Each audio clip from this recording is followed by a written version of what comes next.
क्या धमाल कर रही है यार। ये सलार क्या ज़बरदस्त तरीके के इसके व्यूज़ आ रहे हैं, लाइक्स आ रहे हैं। लेकिन साथ ही साथ में फिर कुछ लोग होते हैं ना जो डाउट भी क्रिएट कर देते हैं, यार क्या ये जेन्युइन व्यूज़ हैं कि नहीं है। और फिर कुछ फैंस होते हैं बोलते हैं यार इसके व्यूज़ अगर ज़्यादा हो गए तो कोई किसी और स्टार के, चाहे वो NTR हो चाहे वो शाहरुख खान हो, यार इनके व्यूज़ का भी कुछ बताओ। और ये तो बाकी सब नकली है, सलार का पेड व्यूज़ हैं। ऐसे सारे क्वेश्चन उठने शुरू हो जाते हैं। तो आज के वीडियो में हम ये कोशिश करेंगे दो चीज़ें एड्रेस करने की। क्या इसके व्यूज़ नकली हैं, पेड हैं, और पेड भी हैं तो क्या वो जेन्युइन नहीं है। क्योंकि पेड व्यू तो आप ऐड के लिए भी दे सकते हैं, अगर आपका इंटरेस्ट उसके अंदर जनरेट हो जाता है तो वो व्यू तो है ही। तो उसके बारे में डिस्कशन करेंगे। और दूसरा, कोई हिंट तो नहीं दिया गया है खास कि KGF का कोई लिंकेज है सलार के साथ। तो अभी फ़िलहाल के लिए क्या हिंट्स हैं जो इंडिकेट करती हैं जेन्युइनली, बाकी सब तो सारी थ्योरीज हैं। तो पहले बात कर लेते हैं इस चीज़ की कि इसका लिंकेज जो है कहाँ से इंडिकेट हो रहा है। पहले उसके बारे में बात करेंगे, फिर ज़रा थोड़ा सा स्टैटिस्टिक्स के साथ बात करेंगे इसके टीज़र के व्यूज़ के बारे में। क्योंकि एक और वीडियो भी लॉन्च हुआ है कुछ 1-2 घंटे पहले, जिसके अंदर उन्होंने 100 मिलियन की अनाउंसमेंट करी है होम्बले फिल्म्स के अंदर।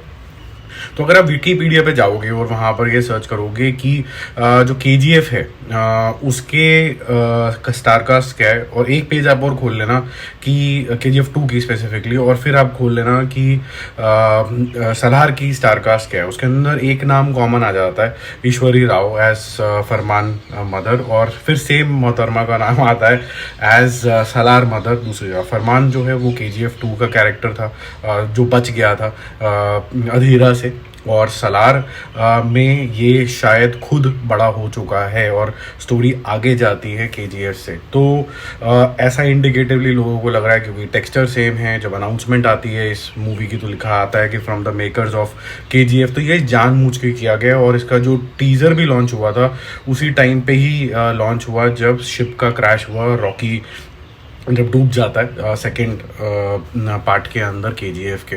तो ये दो लिंकेजेस के अलावा कोई और लिंकेज है नहीं, बाकी सब जो फालतू की थ्योरीज हैं जो फैन थ्योरीज बोल सकते हैं। और फालतू भी बहुत ज़्यादा नहीं बोल सकते क्योंकि इसके पीछे सेंटिमेंट्स होते हैं। लेकिन यही दो इंडिकेटिव जो थोड़े से स्ट्रॉन्ग जिसे कह सकते हैं इंडिकेटर्स हैं, जिससे लगता है कि सलार और KGF लिंक्ड हैं। टेक्सचर सेम है, मेकर सेम है, कहीं ना कोई एक दूसरे को यूज़ करने की कोशिश कर रहे हैं। हल्का फुल्का हिंट और लें तो जब कभी भी मुहूर्त हुए हैं, ये सब हुए हैं, तो रॉकिंग स्टार यश और रेबल स्टार प्रभास हमेशा साथ में ही दिखे हैं मुहूर्त वगैरह के अंदर। अब बात करते हैं कि क्या इसके जो 101 मिलियन व्यूज़ आए हैं वो पेड हैं और कम जो हैं ऑर्गेनिक व्यूज़ हैं। उससे वैसे तो कुछ फ़र्क पड़ता नहीं, क्योंकि अगर मासेस की तरफ पहुंच रहा है तो ये जो बात ज़बरदस्ती की हो रही है, आई थिंक फैंस जो होते हैं थोड़े से इनसिक्योर हो जाते हैं, वो सब बातें निकालने लग जाते हैं। या फिर कुछ एक थोड़े बहुत पैसे के लालची यूट्यूबर्स भी होते हैं इस कम्युनिटी के अंदर जो ज़बरदस्ती की कंट्रोवर्सीज क्रिएट करते हैं। मैं थोड़ा सा कुछ स्टडी कर रहा था। अगर आप जवान के टाइटल अनाउंसमेंट में जाओगे तो 39 मिलियन व्यूज़ उसको अभी तक आए हैं। 1 साल हो गया इस टीज़र को आए हुए और बहुत अप्रिशिएट हुआ है। और आज भी जवान की कुछ भी बात होती है लोग बस उस पर टूट पड़ते हैं। इसमें 39 मिलियन आए थे और 1 मिलियन लाइक्स आए थे, ठीक है। तो रफली 40 मिलियन के ऊपर 1 मिलियन आए हैं। और अगर आप इसको देखें सलार को देखें तो 101 मिलियन आए हैं, जिसमें 2 मिलियन लाइक्स आए हैं। लगभग सेम रेशो के अंदर ये चल रहा है। तो आप ये नहीं कह सकते हैं कि इसको पेड व्यूज़ मिले हैं। बहुत ज़्यादा रुझान जो है वो साउथ से आया है। अगर आप इसके स्टैटिस्टिक्स इसी तरीके से निकाल सकते हैं, अगर आपके पास पेड टूल्स हैं आपको ये पता चलेगा थोड़ा साउथ से ज़्यादा आए हैं। ऑब्वियसली अगर बहुत बड़ा स्टार है प्रभास और वो डाउन साउथ से हैं तो वहाँ पर ऑब्वियसली ज़्यादा रुझान आएगा। KGF के भी बहुत फ़ैन फॉलोइंग है डाउन साउथ। हिंदी में भी अच्छे व्यूज़ आए हैं इसके अंदर, हिंदी सेगमेंट मतलब नॉर्थ सेगमेंट के अंदर।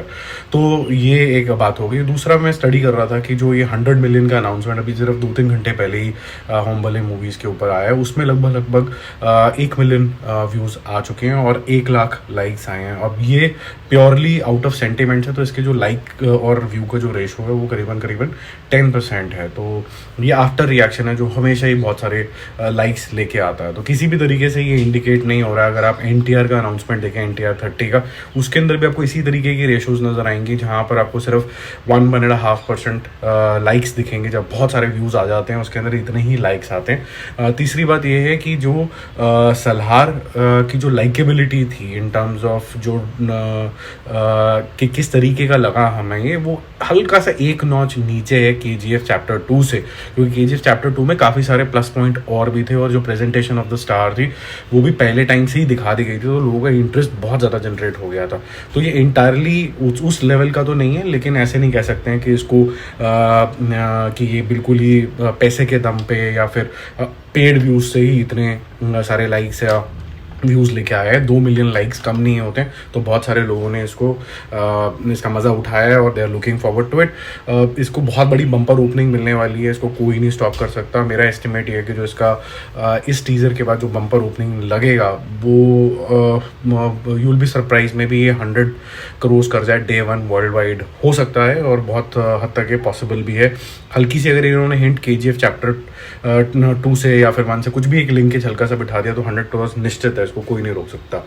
बाकी जवान को लेके अगर आप बहुत ज़्यादा एक्साइटेड हैं तो सभी लोग हैं, और 12 तारीख को इसका ट्रेलर आएगा मिशन इम्पॉसिबल के साथ, इसको अटैच किया जा रहा है, और काफ़ी कुछ अनाउंसमेंट और भी आ रही हैं कि कब ऑफिशियली जब बोल दिया जाएगा कि इस दिन हम आ रहे हैं तो वो भी आपको पता चल ही जाएगा, क्योंकि रेड चिलीज अब एक्टिव हो गया है। बाकी जल्दी मिलते हैं और रिव्यूज के साथ, स्टे कनेक्टेड, बाय बाय।